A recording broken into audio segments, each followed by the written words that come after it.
This is Cornbread, and you're watching the what show is Break it? It Down show. Break it down. Show. There it is. Yeah, just for an intro for our viewers, Cornbread is in a band called Beer Drinkers and Hellraisers, which true fans will recognize as a tune from the third ZZ Top album. I believe you're Tres correct. Hombres. Yeah, and it's a ZZ Top tribute band. You guys stay busy, so there's plenty of opportunity to see them, especially if you're in the Bay Area, especially if you're in the East Bay. Look at Maryland's calendar if you ever need to know where Beer Drinkers and Hellraisers are. And what you're going to find at one of those shows is a bunch of beer drinkers, a bunch of Hellraisers. So if that's your crowd, you know what you're in Come on down. That's right. Come on down.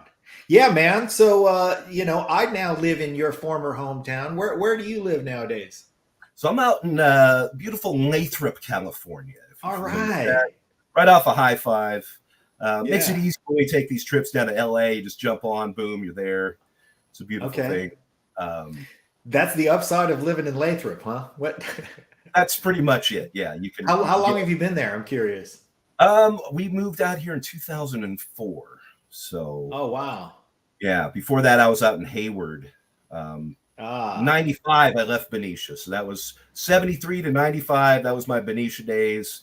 And then I was reborn living in Hayward. What a culture shock that was. Let me tell you, boy, that was, I had no clue. I want to talk about culture shock for a minute here because you and I go back a long way. You know, Benicia for me, 77 to 94, basically, so similar length of time. And I was young for my class, right? I graduated in 87, but I didn't turn 18 until like January of my freshman year in college. Right. And I was a little bit of a punk rock kid. And so my mom wanted to give me my haircut, like in the summer before school started. And I said, nope, I'm too big for haircuts from mom anymore. So I just cut my own damn hair. And it was bad. Really bad. and so, I'm young. I got a bad haircut. And my first class is biology in the F Hall. And I walk in and there's this rock and roll guy with long hair, and even though I knew who Chris was, Chris Cornbread, even though I knew who he was, it's intimidating to walk into a class. And by the way, biology is normally a sophomore class when you're in high school. And so I, for whatever reason, impressed somebody with my shitty attitude and got in there early.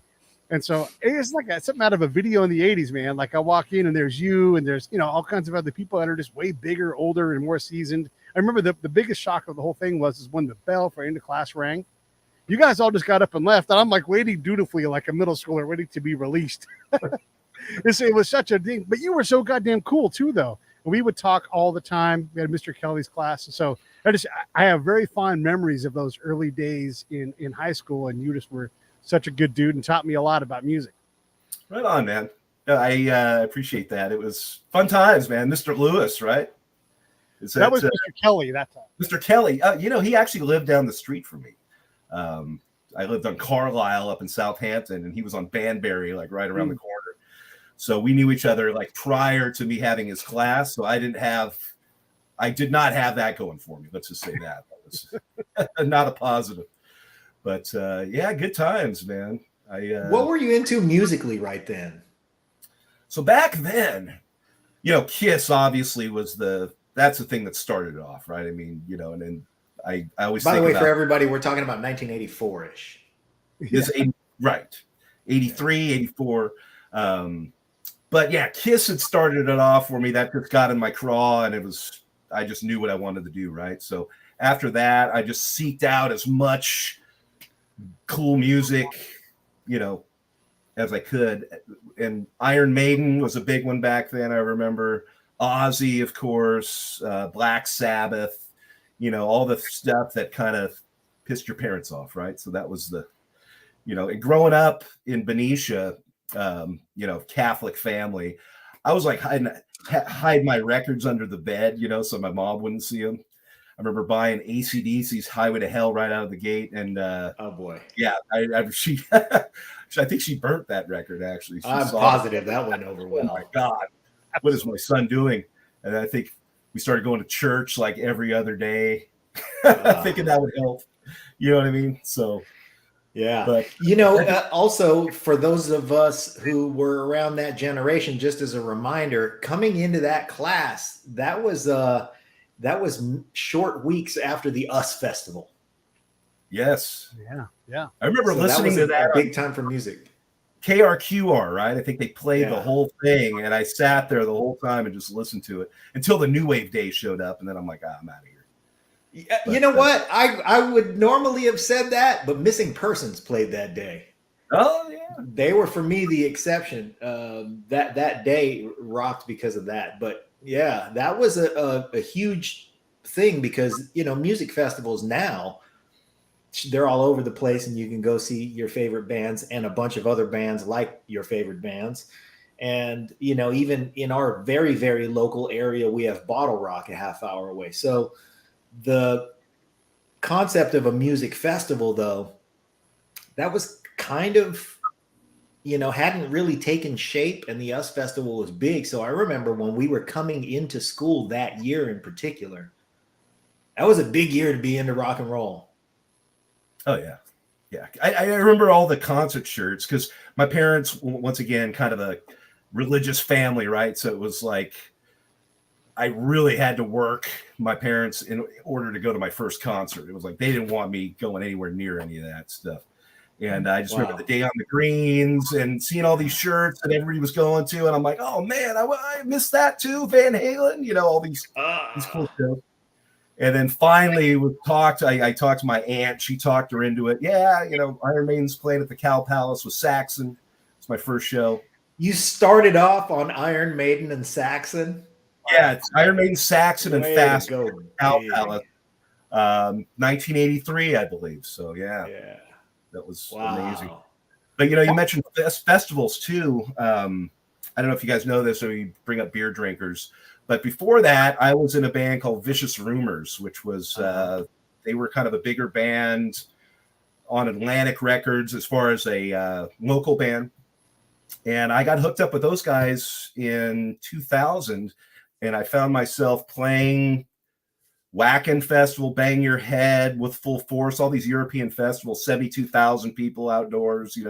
We're playing with Judas Priest and, just craziness. And it was amazing because, I'd always had my eye on that. And it seemed like the minute I left Benicia, things started happening. So, wow. Yeah, Vicious Rumors had been around a long time. Absolutely. No, I'd actually seen them when I was in high school. Yeah.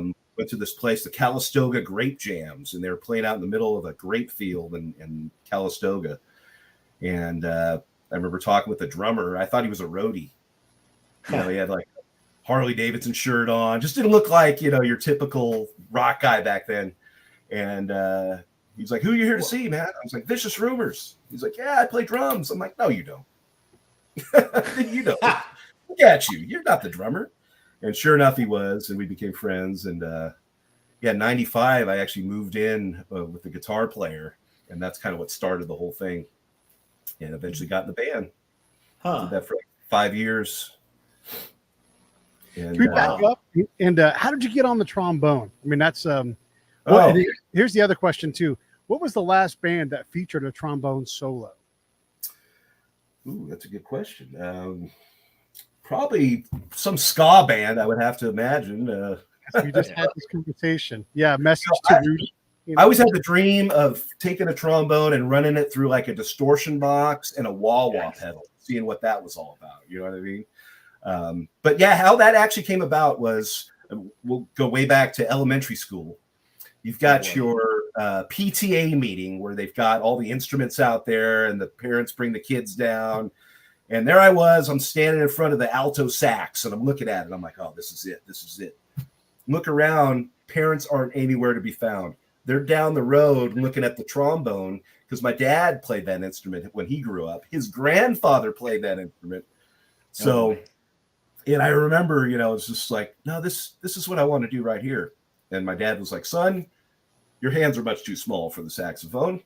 Here's this really large, like, instrument, that you just need like super long arms and everything else, which I didn't have. So anyway, I was kind of forced into it. and actually got pretty good at it. Not that I wanted to, but I mean, it was just one of those things. Maybe it was in the blood, right? You were a legacy hire. No, exactly. And you know what was funny? We'll go to Dalt Williams right here. He always hated me because, you know, he was a trombone player too.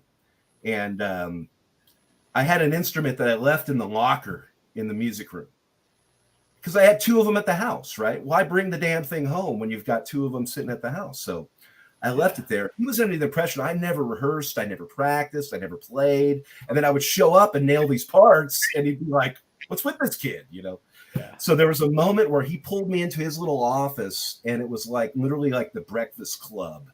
You know, it was kind of like, what's with you, Bender? You want to take a swing at me? You know what I mean? It was like this computational thing, and I was just like, what's going on? You know? And he was telling me like not to even bother. You know, there was I think the honor band was doing tryouts, and I wanted to try out for that.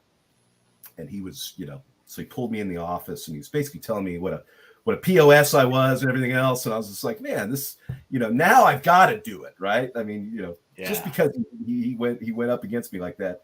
And I ended up getting first chair. And I remember being in the room, and they were announcing it, and they started like from the fifth chair, and then they worked their way forward. So it's fifth, fourth, third. And I remember like second chair, he looked back, like smirked at me, like, oh yeah. And then I got that first chair, and it was like, oh, the ride home was beautiful. Glorious. So yeah, but eventually got kicked out of band. So I mean, that's he actually got the laugh there. But no, I don't think so. It's funny. Actually, another Dalt Williams story, real quick. My dad, who plays piano and sings, ended up doing a gig with him. And, you know, I guess he played bass guitar or something like that. So they had a little 3-piece jazz thing going on. I think it was in Vallejo. And, yeah, they kind of got into it a little bit. And my dad was like, you know, my son was right about you. And he's like, who's your son? Yeah. And then he brought me up, and he's like, oh, Jesus, you know. So, wow. Yeah. Good story. Yeah. You know, I almost feel like well, all right. Now that we've gone back there, I should give a little bit of backstory, because the thing is, your musical education went from trombone, which is a bass clef instrument, right? I'm a drummer. I don't know what clef anybody's in, but so eventually you started playing bass. Was that a natural transition? Were you always attracted to the bass? How did that happen? Now, and there's a good story too, which is basically, guitar was my thing, right? Randy Rhoads was really my hero. Right. I remember the day he died. I remember we were at, I think it was a freshman. We were in PE, and somebody mentioned it. Man, the guitar player for Ozzy died. You know, I was like, oh no. And that's kind of really where I, you know, learned who he was and got really interested in him. And then turns out that he was just an avid classical guitar player. His practice etiquette was just like bar none, right? The guy was just, you know, totally into his instrument. So obviously, being, you know, a big fan, I wanted to kind of emulate what he was doing. Mm-hmm. So I was like, man, I got to take classical guitar lessons. So my parents got me a classical guitar, sent me to the Academy of Music out there in Vallejo. Yeah. Who taught classical guitar out there? There was a guy named Ed Trita. He was a Filipino guy who was really good. But he played more of like Spanish kind of guitar, right? Flamenco, that kind of thing. I was a little more interested in like Baroque, Bach, you know, Paganini, that kind of thing. And but no, it was a great education going out there and doing that. But what happened was, playing classical guitar, you're using your fingers, right? So I kind of bypassed the whole pick thing altogether. And when it came time to start playing the leads and doing all that, this hand was retarded. It was like, oh, this one knew what to do, but this one, like holding a pick and doing all that, I'm like, man, this is not working for me. And I realized, you know, these bands that I was digging, Rush, Iron Maiden, you know, they had something in common, which is the bass player was off the chain. Yeah. And I was really like it. So I never really thought of it before, but I'm like, you know, that might be the way to go. And you don't have another bass player in the band, right? So you're not competing for space. I'm going to play that lead. No, I'm going to play that lead. That kind of thing. Yeah. So yeah, the bass just worked out great. Took to it like a duck to water. The finger picking whole thing. And now I even play guitar with hands. I don't use a guitar pick at all. I just finger pick. Yeah. But yeah, I see some nylon hanging back there. That's kind of what happened. And then as well, the playing trombone, it kind of got me ready for the bass instrument because it was more of that realm of where you lived. You know what I mean? You weren't a kind of a lead playing the lead melody. You were playing these counter melodies and these things that were more related to the bass. So I would say, yeah, all that kind of helped me as far as really wrapping my head around it and running with that. Finding a home in the arrangement. Yeah. And so that's kind of how I landed on the bass. Always played guitar, though. I kept the guitar. I mean, obviously, got a few guitars. That's my main instrument. I still play it. But as far as like commercially or anything like that, I didn't want to. I wanted to keep it for myself, like special, right? I mean, playing music, you express yourself. It's a way you get things out and everything else. And that's definitely true with me. And I just felt like if I commercialized it, if I made it something that was like a job, I was afraid that it wouldn't mean so much. So I just left the guitar as like my thing. It's like, that's what keeps me happy. It's, play it every day for a couple hours at least. And bass just became my working instrument, which worked out well too. So yeah, that's pretty cool. I can't say we hear that kind of story very often. Like somebody's got a primary instrument he keeps to himself, and then I don't know what it is. It's just it means that much, right? I mean, it really does. I mean, when you sit there and you kind of lose yourself in the music, and you're expressing yourself. Maybe you had a bad day or whatever, and you get it out. And I mean, it's the best therapy anybody could ever have. And yeah, I was just afraid of losing that. So I just decided to just kind of keep in my own. Not that I don't go out and play every once in a while. In fact, a lot of people don't even know how to play guitar. And then when I pick one up and start jamming, they're like, dude, what's this? And I'm just like, oh yeah, it's something I do on the side, whatever. Yeah. But it's fun, especially when you get these cocky guitar players that kind of come out of the woodwork, and then you have to kind of line a little bit. You're like, get me that thing. Let me show you, So, but it's, it's all good. That's a great day when somebody grabs somebody else's axe and goes, you know what? Let me show you how you play this correctly. Well, when it's unexpected, you know what I mean? Especially sometimes bass players don't get all the respect they deserve, right? It's like, there's only 4 strings. How hard could it be, right? Right. Where it is, in fact, a very different instrument from guitar completely. I mean, you're living in a whole different realm, space. Your attitude toward what you're doing is different, right?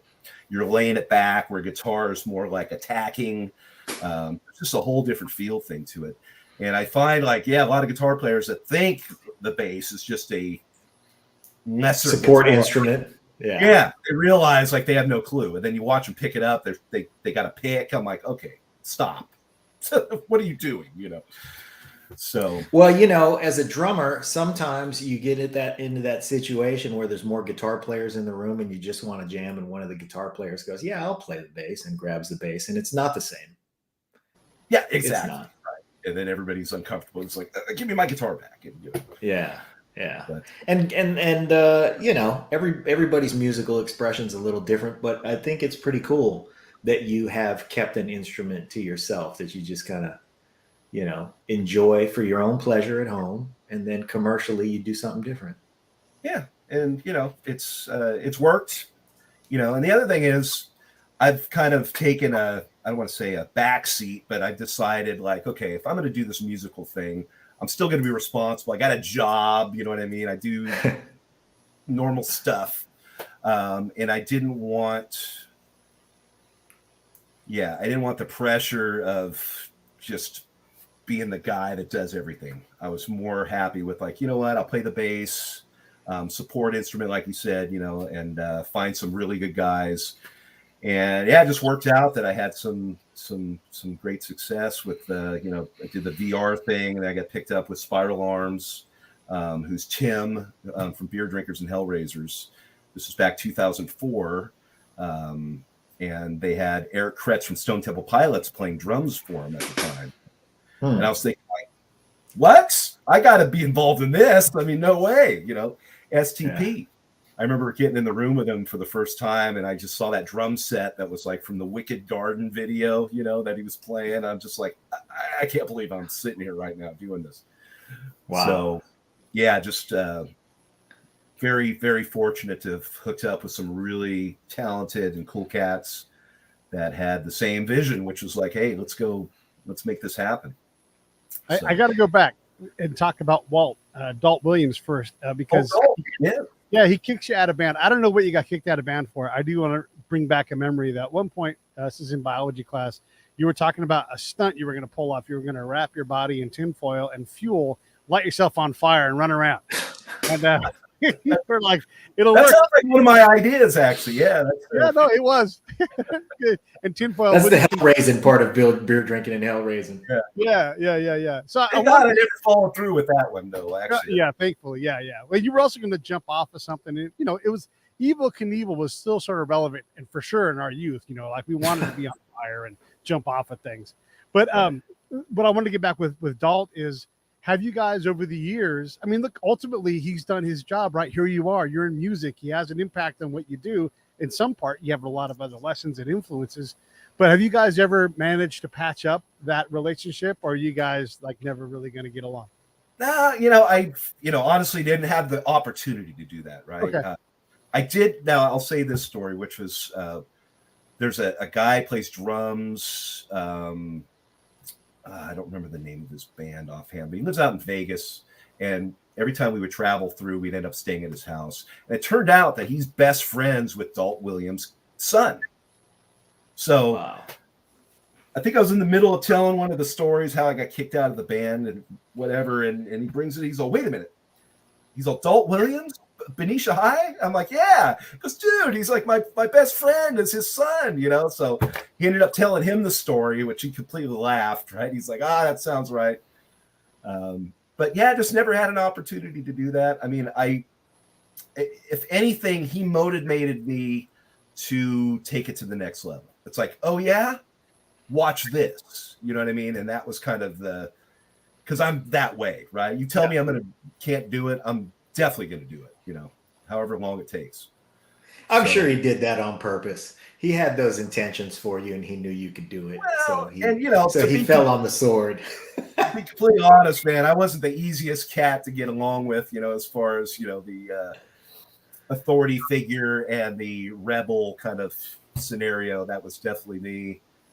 Class clown. I mean, whatever you want to call it. It was, I was. Especially if you're a mid-40s high school music teacher. That's right. With a beard like that. I mean, that was, Willie Weirdbeard, we call him. I don't know if you remember that, but that was the name we had him. And that was part of what got me in trouble. We had some guys in band class that had made like a flyer and just wrote a bunch of crazy stuff on it. And I came into class, I looked at it, I go, oh, he's got to see this. So I walked up to the podium, set it on there. And he comes in, they're looking at it. And it's just like the WHWC, We Hate Willie Committee, like, big thing, right? So it turned out that, they thought it was I don't know if you remember, there was a football player that we went to high school with, Willie. And they thought I was talking about him or whoever made this flyer, which wasn't me. I just put it up there. So anyway, the cops were called. It was like this big thing, terrorist threats and everything. Actually, 2 people got expelled because of that. Whoa. Yeah. And they just kicked me out of band because all I did was put it up there. But it was hilarious, man. They thought we were in some gang. Why do you wear black all the time? I'm like, I'm in the gang of rock and roll. Because that's when you just do this. Because that story went out of control fast. Wow. Yeah. Yeah. No, it did, man. It was nuts. And then it turned out, they thought, Willie was a black guy. So they thought it was like this racial thing. And we're like, dude, Willie, weird. It's Mr. Williams. What are you talking about? So it just became, And I remember the day I was in algebra and, how they had the class kind of announcement. Yeah. Today we'll be having the Pronto Pup with the tater tots. The Pronto Pup. And then at the very end, it'd be like, and Will, and there was a list of people that had to come to the office, right? And I was just like, top of the list, oh man, please go to the dean's office. So I remember showing up, and there's cops there, and it was just like this big thing, and they were keeping it real cryptic and not really like why am I here? I had no clue. And then they bring up that flyer, and I'm like, wait a minute, what? And then it was just, and the cops rolled their eyes, like, oh, we're out of here, So it was really kind of a funny thing. They thought they had me. Yeah. They wow. Teflon cornbread never gets caught. And then I ended up in home ec, man, with all the girls. I mean, it actually nice. It's a win. Win-win, believe me. Yeah. Wow, they just threw the fox in the hen house. Yeah, good times, man. John was talking about back in the olden days. He was aware of your presence, because you guys are all musicians and stuff. And he said you were too damn pretty to be in a rock band. What? That's not what I said. What I said was you're. Oh wow. Nothing pretty about that, man, let me tell you. Okay, so to rewind, we're a year younger than you, so there were guys that we knew were already rock stars, and I would say it was like mostly Phil Deckard. We knew he was a rock star. Pappenberg too. We knew he was a rock star. Phil, man, I don't know if you remember when Phil worked down at Rainbow Records in Vallejo there, man. Yeah, of course. I bought I remember. Some of my first albums, Diary of a Madman, I bought from Phil, and just, Paranoid, Black Sabbath. So, Phil and I still good friends. He obviously went on to do Cry Wolf and had a pretty good success at doing that. And, and then we actually talk on Facebook every once in a while, too. So, good name. Yeah, he's also an alum of the show. We've reconnected with Phil, and we sat with him last. I don't know, it was a long time ago now, but there were just guys whose presence we were aware of, and then there were the guys where you go, man, that guy's a really good bass player. But I don't know if you know this, but I'll divulge to you. There were a lot of us who thought, yeah, man, that dude's a really good bass player. He's freaking too good looking. He's going to be he could be in a band like Maiden, but there's too many chicks chasing around bands like Poison. So he'll probably be in that band. And so as an outsider, because I didn't grow up with you in Benicia, but for the musicians in Vallejo, that's what we thought of you. Oh man, I'm too pretty. That's the first time I've heard that, actually. So we were spiteful because we were like, what are we going to do when this guy shows up? All the chicks when nobody's going to be interested in us. So it did. What was it? Was it like that with you? When did you first get signed? Because we all thought you were already a rock star. Oh man. So actually in high school, I was playing, and I'll bring up another guy, a Vallejo guy. Guy named Dave Saker. I don't know if man. Dave passed away recently. I do know Dave passed away. I'm so sad about that because he actually got me in my first band. Okay. This gets good. I worked at Discount Music, by the way. Discount Music. So he worked at Discount Music too, right? Yeah. And I used to go down there, stare in the window, look at all the guitars on the walls, like, oh, one day, right? Of course. And so I actually went down there with an electric guitar, and I was going to trade it for a bass. It was the time that I decided, like, okay, I'm making the stop. And what's hilarious is Phil Deckard was actually at the store with Dave, and he was down there. I'm sitting there playing the bass, checking it out. I had a Les Paul, and I wanted to trade it for this old 70s P bass. And they were grinding me, trying to get more money and everything else. And I was, I'm like, never mind. So I'm walking down the street. Dave comes running out. He's like, wait. So ends up doing the deal. And then while I'm paying for it, he goes, hey, I know some guys that are looking for a bass player right now. Maybe you want to try out for him. And what I didn't know was it was a goof. It's his old band. And he was sending him some brand new kid that just got a bass, you know what I mean? And so he's messing with him. I end up getting the gig. Yes. So I'm in high school. I'm playing with these guys that are 30 years old. They're talking about going to Winterland, seeing Led Zeppelin and stuff like that. I'm like, damn, Jeez. Wow. just I'm still in high school. So I actually was, I was playing with some cats that were really good. What band was that? It was called X. X. EXE. Yeah, and they were on I don't know if you remember the US metal albums. A guy named Mike Varney. Mike Varney, yeah, Metal Blade. Yeah, he started his whole thing by putting out these compilation records of these Bay Area guys, really is what it was, guitar players that were ripping, and put it out as called US metal. On the front was like everybody had like a guitar that was like shooting bullets, and just everybody was at war. And it was funny because our guitar player was like a pacifist, so he couldn't be holding anything like weapon or anything like that. So they had him just like shooting up in the sky. Everybody else was like stabbing people with bayonets and everything on the album cover. They had him just like shooting up in the air. But so they had a song on that first record, and I got in the band shortly thereafter, and I started playing with those guys. I did it for like 3 years. Yeah. So Pete, you see why we were all jealous of Chris? No, man. Yeah. Anyway. And but those were fun times, man. Dave Saker, like I said, instrumental in getting me, like I said, my first band. I used to go kind of roadie for him in his old band, Ace Diamond, from way back. Ace Diamond, yeah. So we go follow him around. They play these bowling alleys and everything else. So we help carry the gear and sell the T-shirts, and it was fun, man. And I looked up to him. Likewise, he was great. He was just one of those guys who was sort of a godfather for the young guys. He always was, nice to me and was always cool. And then I'd, go watch those rehearsals. They had the big room upstairs. That's right.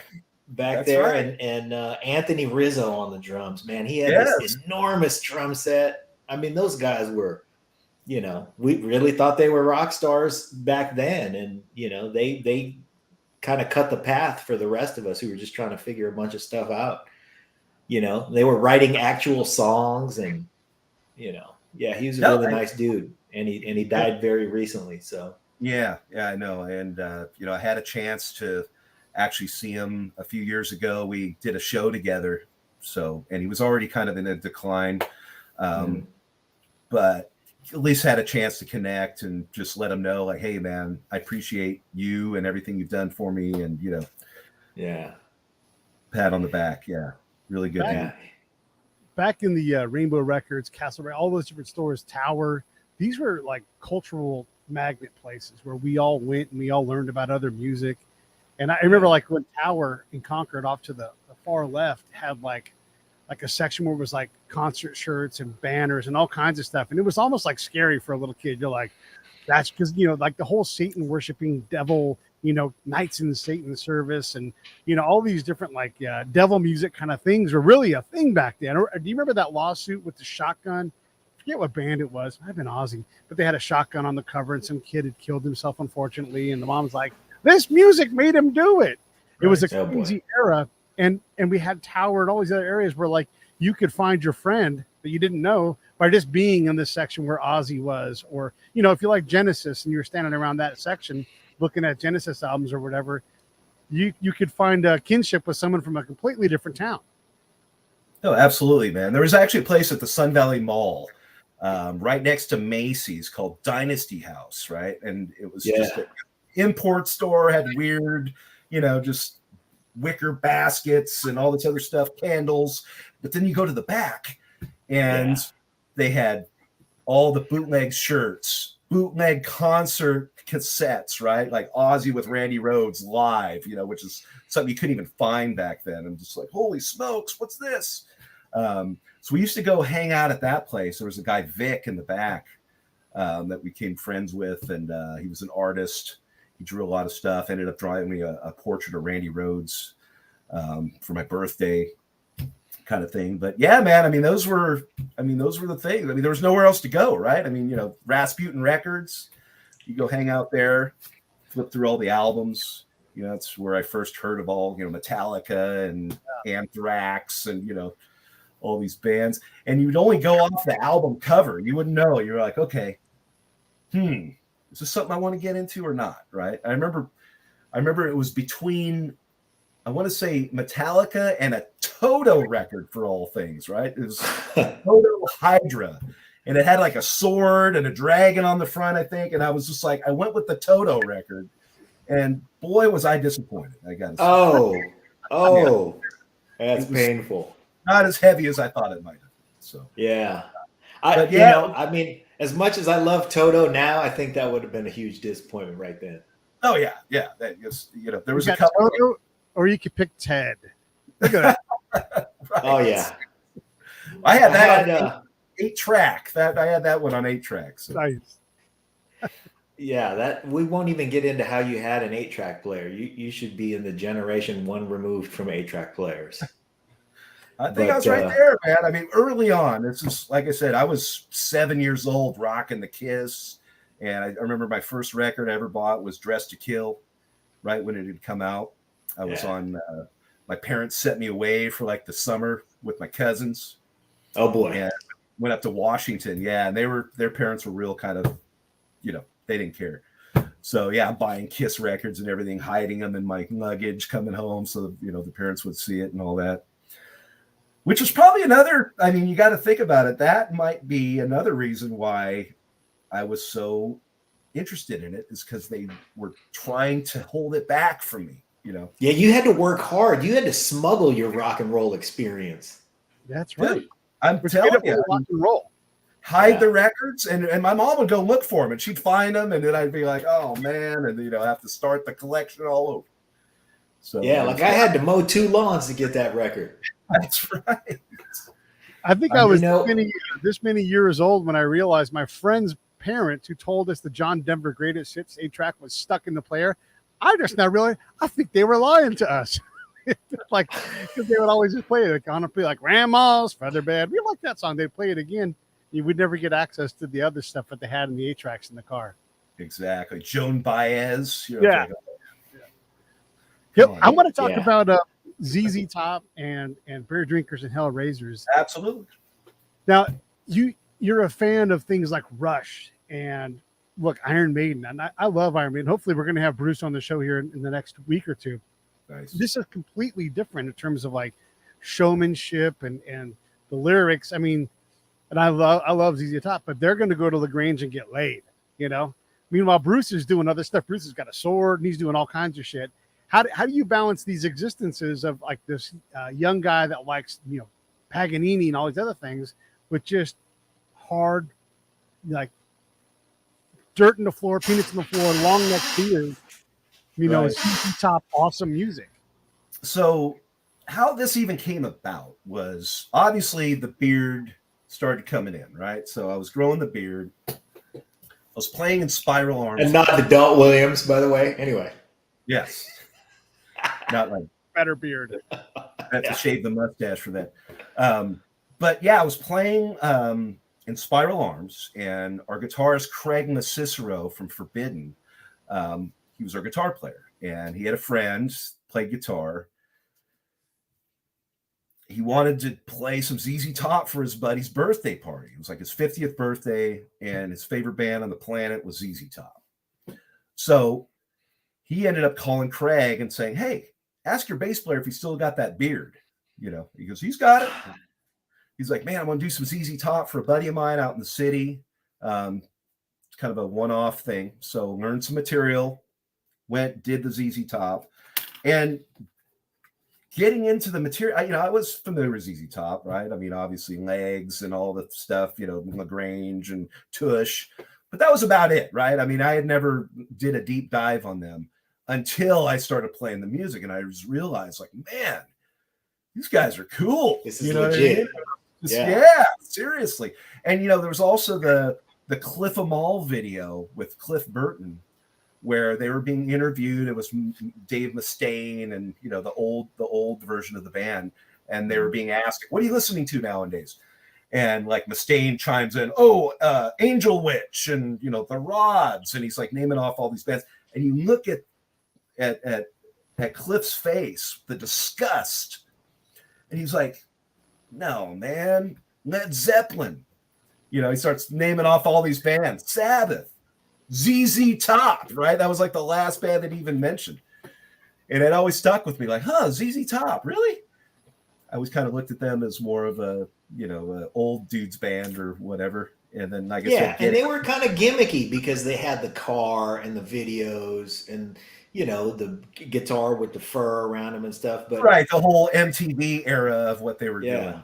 And if you're a few years older than us, you may have a chance, especially if you live in Texas, at realizing that ZZ Top made it because they kicked a lot of ass.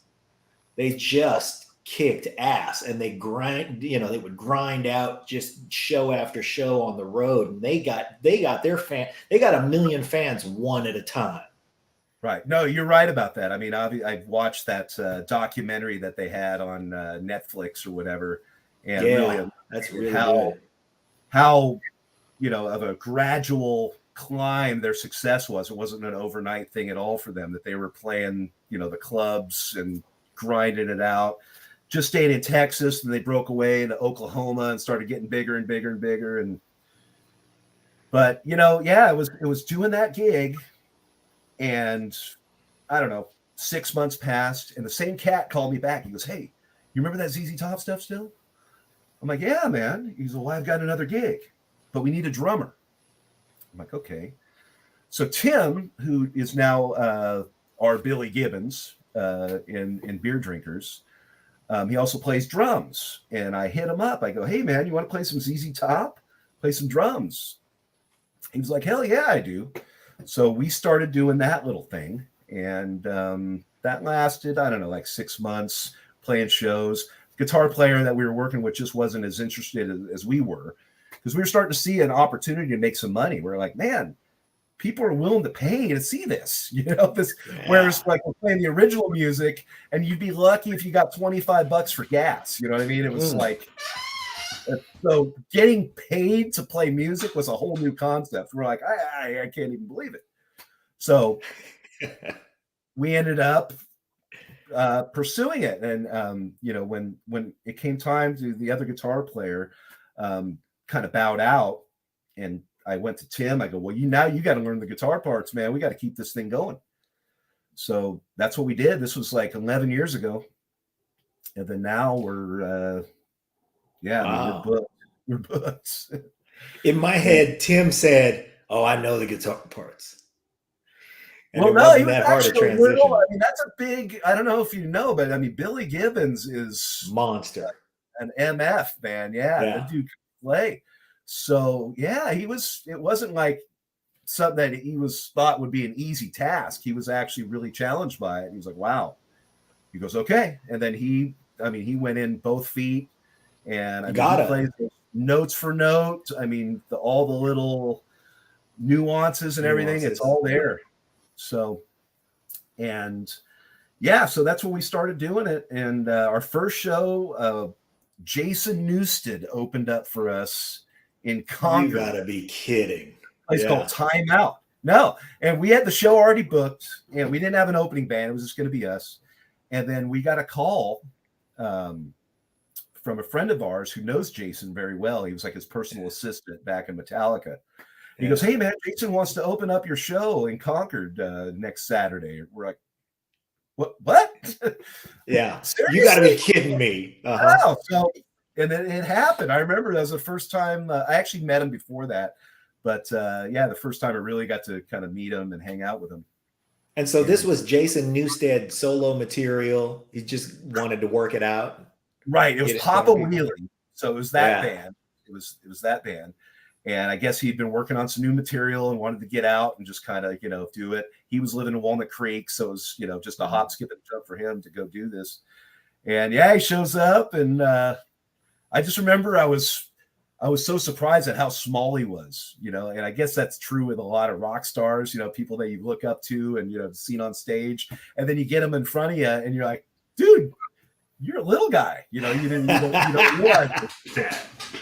So I was like, man, he really needs to eat like a ham sandwich or something, man. He looks real kind of thin. And, so I think I even mentioned that. I go, you need to eat something, dude. Let's get you a sandwich. And but no, that was our first show. So and then from there we just kept booking and just playing bigger and bigger places. And now we're totally busy as you want to be. Yeah, we've got some big shows coming up. We're headlining the Street Vibrations in Reno, the big motorcycle rally out there. That's a big show. That is a big show. We got another motorcycle rally down in Bulkhead, Arizona, I believe. That's coming up. I got some dates here. April 29th, we're going to be down there. So, I mean, we are booked pack. So, I mean, we do that to make dough, and then it enables us to do the other thing, which is, the Watchers right now. Watchers, yeah, that's your main band.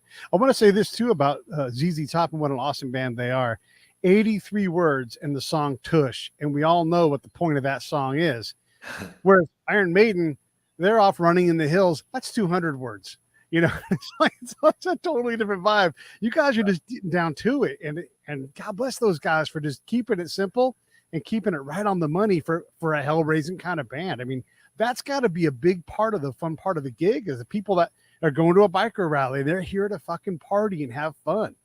Yeah. Well, no, they somehow took the blues and made it party music, right? I mean, because I can't really point to anyone else that does what ZZ Top did. And that's what was so cool about that band as well, to, decide to kind of pursue this as a thing, is that they were so unique. It was like, there's nobody like them, they're just, the beard thing, the music. I mean, they just evoke this good time feeling, like, hey, let's party, man. And that was appealing. And it really translates when you go out there and you start playing in front of a bunch of folks at a bar and they're looking to have a good time. I mean, there's no other way to do it than, pop some ZZ Top off. And you got people out there, oh, pearl necklace. Yeah. So it really does. And then the other thing was that I didn't realize that, Tim and I have this chemistry. And it was natural when we were in Spiral.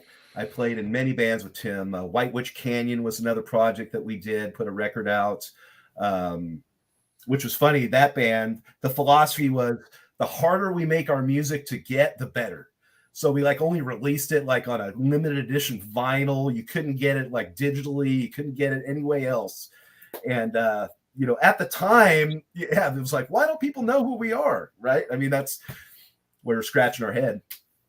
But now it's like people are coming back. They've found the record and it's become this thing. And they're like, man, White Witch Canyon, you guys got to do that again. So it actually kind of paid off and doing that. But yeah, we had this chemistry together, and doing the ZZ Top thing, it really did kind of show that as well, which was, we just like Dusty and Billy had that chemistry. It's hard to find somebody that really you relate with in that way. And, Tim and I mean, I can't tell you how many people, including his mom, have mistaken me for him and vice versa, right? I mean, his own mom coming in a club and she's waving at me like, hi, Tim. And I'm like, hey, how's it going? And, later on, obviously, it's like, oh, wait, you're not Tim. But, so this chemistry that we had, really, doing the ZZ Top thing, it really kind of made it evident that we got something special. And I don't want to make light of the fact that, I mean, ZZ Top, look, they make fun music and it's it's a happy, good time and all that stuff. It's good for beer drinking and hell raising. But every person in that band is a monster of a musician, and they really had this way of making approachable music. But when you dig into it, especially if you dig into it to play it, you go, holy cow, this is real challenging stuff. And so, I mean, that's, they're right out of the gate. Everybody's got to do their part. There's no hiding behind the other guitar player guy. I'll just turn down during this part because I don't know. No. Everybody's right out front, right? So, I mean, you've got to really kind of command what you're doing. And, the other thing was I didn't realize how close Dusty and I, as far as playing wise goes. I mean, I play his stuff and I'm like, I would have done that. That's what I would have done. So, through discovery, you just sort of like, wow, this is more. I have more in common with this than I ever thought. Yeah. So his passing, I imagine, hit you pretty hard. Oh man, it's a trip because you play him on TV, right? That's the whole thing, and you don't realize how people think of you until like people started messaging me, during the day when he had passed and said, "Man, I'm thinking about you right now," and I'm just like, "What?" But I guess I am representing him, and it was heavy, man. It makes you think about your own mortality and everything else. You're just like, man, we're not. We're here for a very finite amount of time. So I mean, especially because you're playing parts that he wrote, but you're playing them and you feel them, in a way that was similar to what he did. I mean, like you said, he's making choices that would have been the choices that you made, and kind of he really paved a way for you to express on your own instrument, and it really does make a connection where you have to kind of think about where you are in relation to, your life and his passing and questioning your own mortality and all that. When you look at ZZ Top now, how do you feel about the new guy, Eli? What's his name? Have you seen him at all? Not Eli. I'm trying to remember his name. I can't remember his name. I think Elwood. Elwood. Right. At first, I want to say I was offended, but I was just thinking like, man, that it's a sacred temple, and it should be treated as such. But what I didn't realize was that this was Dusty's request. He knew that he was, his time was limited. So he made it clear that he did not want the band to stop playing. He didn't want them to miss a beat. And that this is the guy that's going to take my place. Wow, his handpicked successor. That's what I'm saying, and obviously Elwood had been with the band for decade, guitar tech and everything else for Billy and Dusty. So I mean, you think about the family relationship that these guys on the road get, night after night after night. You can't duplicate that, because people were mentioning like, dude, you should have that gig. I'm like, no, don't even say that. I'm waiting for the lightning bolt to hit me in the head, from you even mentioning that. But this is where we're at now. Like at our age and the bands that we loved. I mean, Willie Nelson's lost Paul. He's lost his sister Bobby. But they're still going to be on the road because they're going to just tour until there's no one left to tour, and that group will probably still go on and play because they are this family. And, right. and you're like a distant cousin, cousin Chris, cousin Cornbread. But it is pretty cool to be able to do that. And by the way, I want to make sure shout outs to Alicia and then Ho-Ho, who definitely jumped in here and said, what's up? And Benicia folks, we got he's in Houston now. Yeah. But let's talk about the Watchers before we run out of time, because that's the other project. Watcher. In fact, I brought a couple items to show you. Yeah. So this was our first EP that we put out. 2000. I even wrote it down because I don't remember. 2016. We put this one out.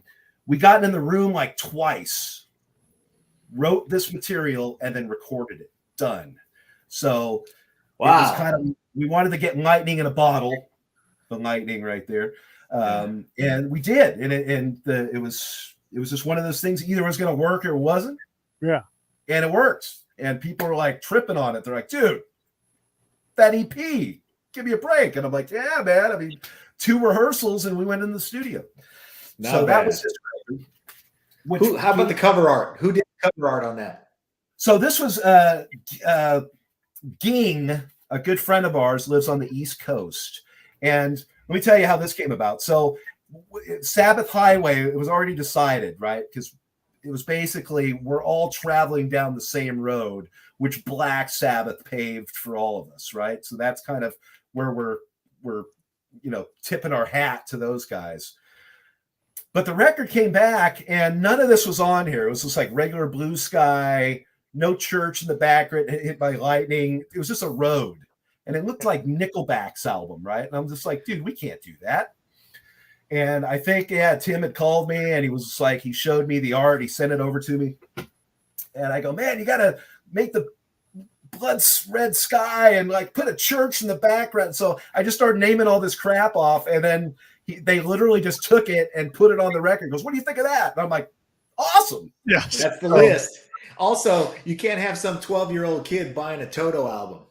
Well, that's right. That's right. I mean, you don't want to disappoint him for the rest of his life.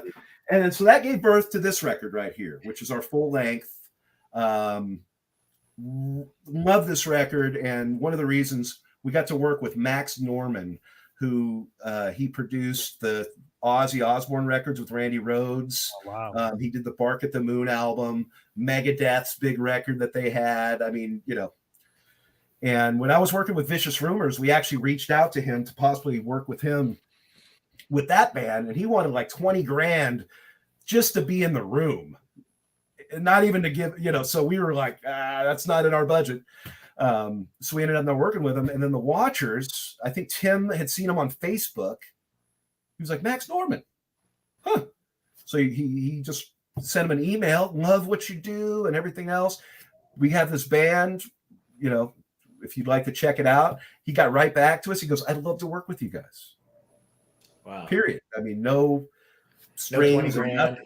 Yeah. You know, send me some stuff. I want to start mixing. So we're like, wow. So he did the Black Abyss album. And then we have another record that's already done, but because of the COVID, we decided to kind of put it off for a little bit. And we're now releasing it. We just released our first single the beginning of the year. I Am the Dark, which is called. But we have a whole record that's done that he's also working on, and he's going to be mixing that. And the album will be called Nectophilia,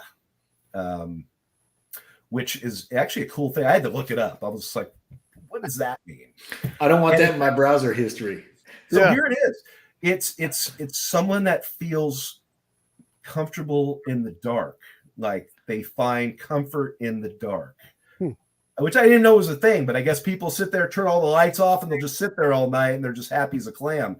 And but basically the record has some, you know, Tim at the time had dealt with some big blows. His father had passed away, as well as his younger brother, very unexpectedly. So we were in the middle of writing this record, and, you know, the lyrics and everything else, it was, you know, it definitely, I don't want to say darker record, but it was very much reminiscing on some of these painful moments. And I think of the name because it kind of came out, I forgot who came up with it, if it was Jeremy, our guitarist, or if it was Tim. But yeah, I'm looking it up and I was like, man, that's right on. Okay. I had no idea what it meant, but then after that, I was just like, perfect. So yeah, we're real excited about that record and getting out to support it. You know, we've been off the road for like two and a half years. Wow. Once again, the COVID thing. So we just kind of focused on the beer drinkers. We also have another band, the Lost Crows, which is a Black Crowes tribute that we do as well. Keeps us busy. And then I do a Chris Stapleton thing. I mean, way too many bands, let me tell you. Way too many. You sound like yeah, man, that's a lot. Yeah, 4 bands, man. And then people are like, you know, hey, can you come over this weekend? I'm like, no. A side project has a date this weekend. Sorry. Yeah, no, exactly. So it keeps me busy, that's for sure. Where is the best place for people to support Watchers and buy your albums? So I would say Facebook. I mean, basically because we're lazy. Well, you're busy playing music. No, that's easily searchable. Let's say easily searchable, Facebook, right? So it just makes it easy. That would be probably the best spot. We have a show coming up, and I have it written down. Let's see, Saturday, June 25th. We'll be at Vinny's in Concord. Nice. With our good buddy Craig Macicero and his band Dress the Dead. They'll be playing. We're going to do like a co-headline thing, and that'll be our first show back in 2.5 years. We're going to be playing new material off the new record that's not released yet. So yeah, anybody out there wants to come out and rock, June 25th, that's the day. Nice. There'll be Watchers. We also have some Beer Drinker Hellraiser shows coming up, not this weekend, but next weekend at the Retro Junkie in Walnut Creek. Beer Drinkers and Hellraisers.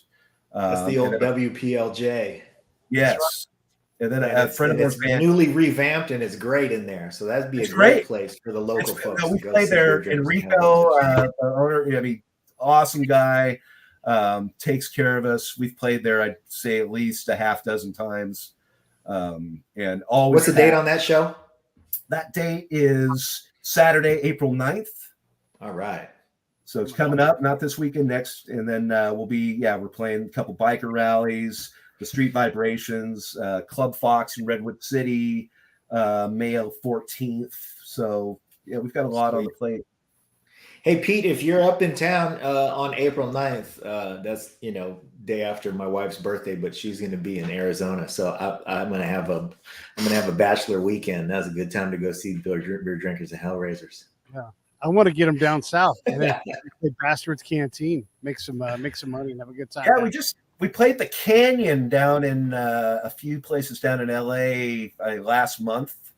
They were actually really cool. I don't know if you're familiar with that venue, but it's like at the mall, right? So we show up and it's like next to Emporium Capwell's was like this, big, huge venue. And we're like, what the hell is this? The Canyon. And I guess there's a few of them sprinkled down in LA. But yeah, great venue. Place holds probably like 1,200 people, huge. Wow. A lot of fun. But yeah, we get down there every once in a while. What else you got for us, John? I'm going to shout out my gig coming up. We're playing with the Sun Kings. My band Uncommonwealth is playing with the Sun Kings at Vino Godfather on June 12th. That's a Sunday. So come out. It's an outdoor show. It's a winery, so you can plan on wine drinking and a little hell raising. Oh, and we'll be also at Luga here in town on April 22nd. Yeah, right. Cheese eating and wine drinking. Right. No, they usually park a taco truck out there, so it's a lot of fun. Nice. Yeah, it's the same thing. They do the same thing out there at Retro Junkie. They'll bring out the roach coach, the lobster rolls or whatever, and always a good time. It's a good time. Yeah. So, man, I'm looking forward to seeing you guys in at least one or both of those shows coming up. That'll be fun. And, thanks for doing this with us, man. This is a blast. No, I appreciate it, man. And like I said, it's good to see some familiar faces from way back, from biology class, right? Yeah, that's right. 1983. Yeah. That's awesome. Man. Yeah. I really do cherish those days in Benicia, though, man. It really is. I look back fondly on those days. And we're really lucky to have grown up in such a great little town. Yeah. Actually getting outside of it, and you start to realize, like, man, not everywhere is as cool as Benicia was, Yeah. Yeah, that's true. Yeah. Quick shout out to Kurt Dunaway, Brian Whitney. Fellow drummer, my whole boy. Yeah. Other familiar. Kurt, I'm going to roll this thing and wrap us up here. Stand by. Hey, thanks for watching the show. I really appreciate it. Right here, you can subscribe. Please do that. It makes the show grow. Hit that notification bell so you know which incredible guest is coming up next. Down below is the PayPal link. You can put a small subscription in. That is an enormous help. All that money goes right back into the show. And then right up over here are the next episodes you should listen to, curated by yours truly.